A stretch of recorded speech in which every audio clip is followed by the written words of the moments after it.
జీవితం ఒక గాలి దుమారం. దూరం నుంచి భయపెడుతుంది, దగ్గరగా వస్తే మనసిచ్చి చూడాలనిపిస్తుంది. కానీ ఆ మనసు ఇవ్వడానికి మన కోరికల్ని లేదా మనలో ఉన్న భావాల్ని, మనలో ఉన్న ప్రేమని వ్యక్తపరచడానికి ఖచ్చితంగా ప్రతి మనసుకి ఒక ప్రేయస్ కావాలి. ఇదేంటి, ప్రతి ప్రియుడికి ఒక ప్రేయస్ కదా కావాలి అని అనుకుంటున్నారేమో. కాదు, ప్రతి ప్రేమకి ఒక ప్రేయస్ కావాలి, ప్రతి మనసుకి ఒక ప్రేయస్ కావాలి, ప్రతి భావానికి ఒక ప్రేయసి కావాలి. కానీ ఆ ప్రేయసి భార్య అవ్వాలి, స్నేహితురాలు అవ్వాలి, ప్రేమికురాలు అవ్వాలి. ఇవన్నీ కలిపి తనొక్కటే అవ్వాలి. తను మన ఇల్లాలు అవ్వాలి. ఆ తర్వాత మనల్ని సాకుతూ, మనల్ని ప్రేమతో నిమురుతూ, మన భయాల్ని, కోరికల్ని తన మీద వేసుకుని, తను ఏమైనా అనుకుని ఉన్నా చెప్పకుండా భరించే ఒక గొప్ప మనసున్న ప్రేయసి కావాలి. అది ప్రతి మనిషికి, ప్రతి మనసుకి.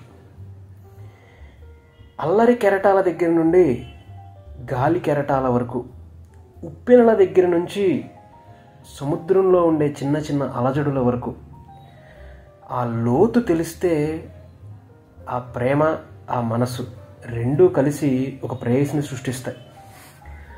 నా దృష్టిలో ప్రేయసి కేవలం ప్రేమికురాలు మాత్రమే కాదు, ప్రేమని పంచుతూనే మనలో సగభాగమై తను అన్నీ నిర్వర్తించే ఒక కార్యనిర్వహణ అధికారి. అవును, తను ఒక అధికారి. ఒక్క భార్యగా లేకపోతే ఇల్లాలుగా, ప్రేయసిగా మాత్రమే కాదు, అన్నిటికీ ఆవిడ ప్రేయసి. నరనరాన మన రక్తంలో నిప్పురవ్వలా జరిగే ఒక అలజడికి తనే కారణం. మన దేహంలో ప్రతి అణువుకి తనే కారణం. మనం చితిమంటల్లో కాలిపోతున్నప్పుడు కూడా తన కళ్ళల్లోంచి వచ్చే ప్రతి నీటి చుక్క మన కోసమే అని తన జీవితాన్ని త్యాగం చేసి మనతో వేలు పట్టుకుని నడిచి సుదీర్ఘ ప్రయాణాన్ని అనుభవించి మన కోసమే ఆ చుక్కని నేలపై కార్చి తను నిమగ్నమై మళ్ళీ జీవితాన్ని ప్రారంభిస్తుంది తను చనిపోయే వరకు. తనే ప్రేయసి. కాబట్టి ఈ రోజుల్లో ప్రేమలకి ప్రేయసులు, ప్రేమికురాళ్ళు లేరని చెప్పాలి. ఎందుకంటే ఇదంతా వెరీ వెరీ అప్డేటెడ్ కాబట్టి. కానీ ఈ అప్డేటెడ్ సమాజంలో కూడా మనకు ఒక మంచి ప్రేయసి దొరికిందంటే మాత్రం మనంత అదృష్టవంతులు ఎవరూ లేరు బాస్. ప్రతి ప్రేమికుడికి చెప్తున్నాను, ప్రేమించే మనసు మీకు ఉండాలే కానీ ఒక గొప్ప ప్రేయసిని మీరు సొంతం చేసుకోవచ్చు. తను మీలో సగభాగాన్ని తీసుకుని తను మాత్రమే నిర్వర్తించే ఒక గొప్ప కార్యాన్ని తనకి మీరు వదిలేయచ్చు. మీరు దేనికైతే అంకితం అవ్వాలో అది తన మీద రుద్దకుండా చెప్పి మీ భావోద్వేగాల్ని, మీ భావాల్ని, మీ భావజాలాన్ని పంచుకోవచ్చు. ఒక గొప్ప ప్రపంచాన్ని సృష్టించాలనుకునే మీరు ప్రేమతో సృష్టించాలంటే ఒక గొప్ప ప్రేయస్ని మాత్రం సొంతం చేసుకోండి సుమి. ఇది ఈరోజు నేను యూత్కి ఇచ్చే సందేశం నా పాడ్కాస్ట్ ద్వారా. ఈరోజు మన పాడ్కాస్ట్ మనసా. అవును, మనసా తుల్లి పడకే అనే ఒక గీతం ఉంది. ఒక గొప్ప సాహిత్య అభిలాషి ఆ గీతాన్ని రాశాడు. నిజమే, మనసు తుల్లి పడుతూ ఉంటుంది. కొత్తగా ఒక వసంతంలా ఆవిరి పడుతూ కూడా ఉంటుంది. ఆవిరి పట్టి మనలో ఉన్న కోరికల్ని బయటికి తీసుకొస్తుంటుంది.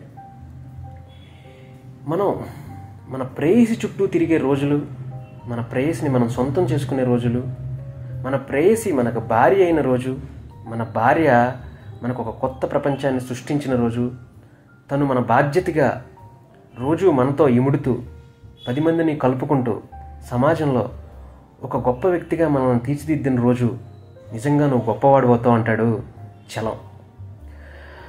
ఎందుకెంత ఆలస్యంగా పరిచయం అయ్యావని నిలదీశావుగా అని అంటే, అవును, ప్రేయసిని నిలదీయాలి, కానీ ఆ నిలదీసి ప్రేమతో మళ్ళీ పలకరించాలి అంటాడు నండూరి రామ్మోహన్ రావు.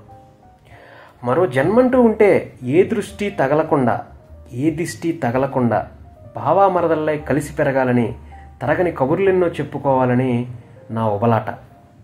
ఇంకాస్త దూరం నాతో పాటు నడిచొస్తావా, గుర్తున్నవన్నీ చూపిస్తా అని చెప్పేలా అనిపిస్తుంది ఈరోజు ప్రతి ప్రేయసికి, ప్రతి ప్రియుడు. ఇది నాలోని భావం.